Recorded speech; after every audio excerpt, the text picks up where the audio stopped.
Hello friends, आज की इस वीडियो में हम लोग आचार्य चाणक्य के बारे में इंटरेस्टिंग फैक्ट्स और कुछ जानकारी लेने वाले हैं।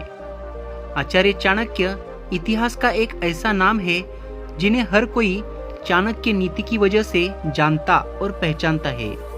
चाणक्य एक ऐसे व्यक्तित्व के स्वामी थे जिनकी नीतियों का आज भी लोग पालन करते हैं। आज हम लोग आचार्य चाणक्य के बारे में कुछ ऐसी रोचक जानकारी जानने वाले हैं जो सुन के आप अचंभित हो जाएंगे।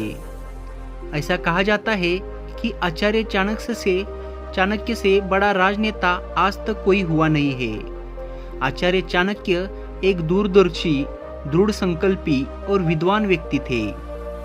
वे अर्थशास्त्र, राजनीति और कूटनीति के आचार्य थे। चाणक्य का उल्लेख वायु पुराण, विष्णु पुराण, मुद्रा राक्षस, बृहत कथा कोश, मत्स्य पुराण, बौद्ध ग्रंथ महावंश, जैन पुराण आदि में मिलता है। आचार्य चाणक्य ने मौर्य साम्राज्य के विस्तार में बहुत ही महत्वपूर्ण भूमिका निभाई थी। वे महाराज चंद्रगुप्त को अखंड भारत का सम्राट बनने की सहायता करने के साथ प्रजा के मार्गदर्शन के लिए एक नीति शास्त्र की रचना की थी, जिसे आज हम लोग चाणक्य नीति के नाम से जानते हैं। आचार्य चाणक्य को कौटिल्य और विष्णुगुप्त के नाम से जाना जाता है। यहाँ हम आपके लिए आचार्य चाणक्य के बारे में कुछ इंटरेस्टिंग फैक्ट्स लेके आए हैं। आचार्य चाणक्य का जन्म 371 ईसा पूर्व एक घोर निर्धन परिवार में हुआ था। उनके पिता का नाम चाणक्य था, यही से उनका नाम चाणक्य पड़ा। तो वही इनका गोत्र कौटिल्य था, जिसके कारण उनका दूसरा नाम कौटिल्य पड़ा। जबकि इनके माता चनेश्वरी पिता ने इनका असली नाम विष्णुगुप्त रखा था। विष्णुगुप्त यानी आचार्य चाणक्य जब पैदा हुए थे तब उनके मुंह में केवल एक ही दांत था। इस बात को देखकर जैन मुनि ने यह भविष्यवाणी की थी कि यह लड़का बड़ा होकर एक राजा बनेगा। लेकिन इस बात को सुनकर चाणक्य के माता पिता घबरा गए और कहा कि उनका पुत्र एक जैन मुनि या फिर आचार्य बने। तो फिर जैन मुनि ने कहा कि अगर आप ऐसा चाहते हो तो फिर आप इसके दांत को निकाल दे, ये राजा का निर्माता बनेगा। राजनीति में आचार्य चाणक्य की रुचि बचपन से ही थी। उन्होंने 26 वर्ष की आयु में अपनी समाजशास्त्र, अर्थशास्त्र और राजनीति की शिक्षा पूरी की और नालंदा में शिक्षक के रूप में कार्य किया। वे राजतंत्र के प्रबल समर्थक भी थे। चाणक्य को दवा और खगोल विज्ञान का पूरा ज्ञान था। उन्हें समुद्र शास्त्र में महारत हासिल थी, जिसके कारण वे किसी भी व्यक्ति के चेहरे के हाव भाव को देखकर ही बता देते थे कि सामने वाला क्या सोच रहा है। अध्यापक बनने के बाद आचार्य चाणक्य पाटलिपुत्र चले गए। वहां जाकर वे मगध साम्राज्य के नंद वंश के न्यायालय में विद्वान बने। लेकिन एक दिन चाणक्य और राजा धनानंद के बीच लड़ाई हो गई, जिसके बाद राजा ने उन्हें भर दरबार में अपमानित कर दरबार से बाहर निकाल दिया। इस बात से वे इतने आघात हुए कि उन्होंने उसी समय अपनी चोटी खोल दी और कहा, जब तक मैं नंद साम्राज्य का नाश न कर दूं, तब तक चोटी नहीं बांधूंगा। उसके बाद आचार्य चाणक्य की मुलाकात चंद्रगुप्त मौर्य से हुई।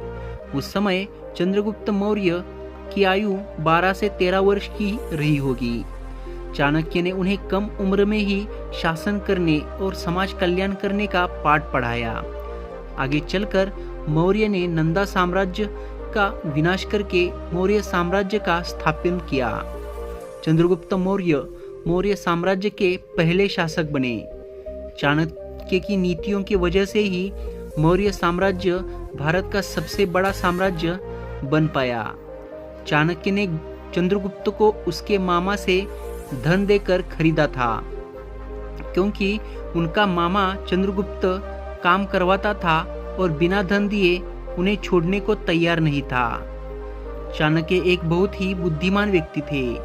वे हमेशा दूर की सोचते थे। उनका प्लान ऐसा होता था कि हर स्थिति में उनकी जीत पक्की हो, यानी कंडीशन चाहे कैसी भी क्यों न बन जाए, उसका बचाव पक्का रहता था। चाणक्य हमेशा कहते थे कि महिलाओं पर भरोसा नहीं करना चाहिए, क्योंकि वे कम नैतिक चरित्र और झूठ बोलने वाली होती है। लेकिन चाणक्य यह बात सभी महिलाओं के लिए नहीं कहते थे। उनके अनुसार एक अच्छी महिला वह है जो पवित्र हो, घर के काम में निपुण हो, अपने पति के लिए सच्ची और वफादार हो। उन्होंने कभी ऐसा नहीं कहा कि हर महिला बुरी है, और ना ही कभी यह दर्शाया कि हर पुरुष निर्दोष है। आचार्य चाणक्य ने अपनी कुटिल नीतियों से ही सिकंदर को भारत में आगे बढ़ने से रोककर वापस लौट जाने पर मजबूर किया। उन्होंने महान सिकंदर से लड़ने के लिए भारत के सभी राज्यों को एकजुट किया था। चाणक्य ने युवा लड़कियों की एक सेना भी बनाई थी, जिसका नाम विष कन्या था। चाणक्य इन लड़कियों का इस्तेमाल दुश्मनों को मारने और चूमने के लिए किया करते थे। दरअसल लड़कियों के चुंबन में जहर मिलाया जाता था। आचार्य चाणक्य चंद्रगुप्त मौर्य के भोजन में थोड़ा थोड़ा जहर मिलाया करते थे, ताकि दुश्मन के जहरीले हमलों का उन पर कोई असर ना हो। एक दिन चंद्रगुप्त ने अपनी रानी के साथ खाना साझा कर लिया, जो उस समय 9 महीने की गर्भवती थी, लेकिन खाने में जहर होने की वजह से उनकी मृत्यु हो गई।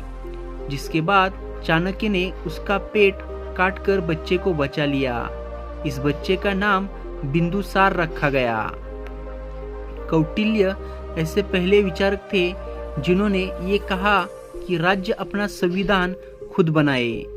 2300 वर्ष पहले संविधान के ये पहले विचार थे, तब किसी ने इसकी कल्पना भी नहीं की थी। भ्रष्टाचार को रोकने के लिए चाणक्य ने एक ऑडिटिंग सिस्टम लागू किया, जिसमें कर्मचारियों व अधिकारियों को एक ही विभाग में लंबे समय तक न रखने की बात कही। बिंदुसार की मां की हत्या का झूठा आरोप लगने पर उन्होंने आहत होकर अपने पद का त्याग कर दिया, जो कि बाद में उन पे लगा आरोप गलत साबित हुआ। आचार्य चाणक्य की मृत्यु 283 ईसा पूर्व में हुई, लेकिन उनकी मृत्यु को लेकर इतिहास में बहुत सारी कहानियां प्रचलित है। कुछ लोगों का ऐसा कहना है कि किसी ने षड्यंत्र रचकर चाणक्य और बिंदुसार के बीच दुश्मनी पैदा कर दी और आपसी मतभेद के कारण उनकी मृत्यु हो गई। तो वही कुछ लोग ऐसा भी मानते हैं कि संन्यास लेने के बाद वे जंगल चले गए और भोजन व पानी का त्याग कर अपनी इच्छा से शरीर को छोड़ दिया। बहुत लोग यह जानना चाहते हैं कि क्या सम्राट अशोक कभी चाणक्य से मिले थे। तो आपको बता दें कि इस बात का कोई लिखित सबूत तो मौजूद नहीं है, लेकिन कुछ ऐसे कैलकुलेशन जरूर मौजूद है जिनसे यह अंदाजा लगाया जा सकता है कि राजा अशोक और चाणक्य की मुलाकात जरूर हुई होगी।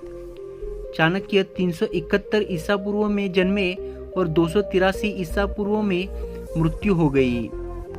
बिंदुसार जो कि अशोक के पिता थे, वो 320 ईसा पूर्व में जन्मे और 273 ईसा पूर्व में मृत्यु हुई। वही अशोक 304 ईसा पूर्व में जन्मे, 269 ईसा पूर्व से 232 ईसा पूर्व तक शासन किया और 232 ईसा पूर्व में मृत्यु हो गई। इससे यह अनुमान लगाया जा सकता है कि जब तक अशोक 21 साल के हुए होंगे तब तक चाणक्य जीवित थे। इसके अलावा सभी को यह ज्ञात है कि चाणक्य बिंदुसार के सलाहकार थे। ऐसे में सम्राट अशोक का आचार्य चाणक्य से मिलना जरूर संभव है। आचार्य चाणक्य भारतीय इतिहास के सर्वाधिक प्रखर कूटनीतिज्ञ माने जाते हैं।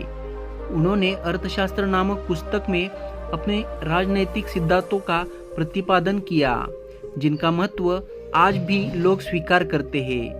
कई विश्वविद्यालयों ने तो कौटिल्य के अर्थशास्त्र को पाठ्यक्रम के रूप में शामिल भी किया है। चाणक्य नीति इन वस्तुओं को जहर के बराबर मानती है। ऐसा व्यक्ति जिसका ज्ञान सिर्फ पुस्तकों तक सीमित हो। खाना जिसमें भूख बढ़ाने वाले पदार्थ ना हो। बूढ़ा व्यक्ति का जवान युवती से विवाह करना, यह सब जहर के बराबर मानना है। चाणक्य नीति इतनी जबरदस्त है कि इसका विदेश नीति का भी मुख्य आधार मान लिया जाता है। तो दोस्तों, ये थी चाणक्य के बारे में इंटरेस्टिंग फैक्ट्स और जानकारी। आप उनके बारे में क्या सोचते हैं एक कमेंट बॉक्स में लिखिएगा। साथ ही वीडियो पसंद आया तो वीडियो को लाइक कीजिए, शेयर कीजिए और अपने चैनल को सब्सक्राइब करना ना भूलिए। जल्द ही मिलते हैं फिर एक ऐसे इंटरेस्टिंग वीडियो के साथ। तब तक के लिए खुद का ख्याल रखिए। जय हिंद, जय भारत।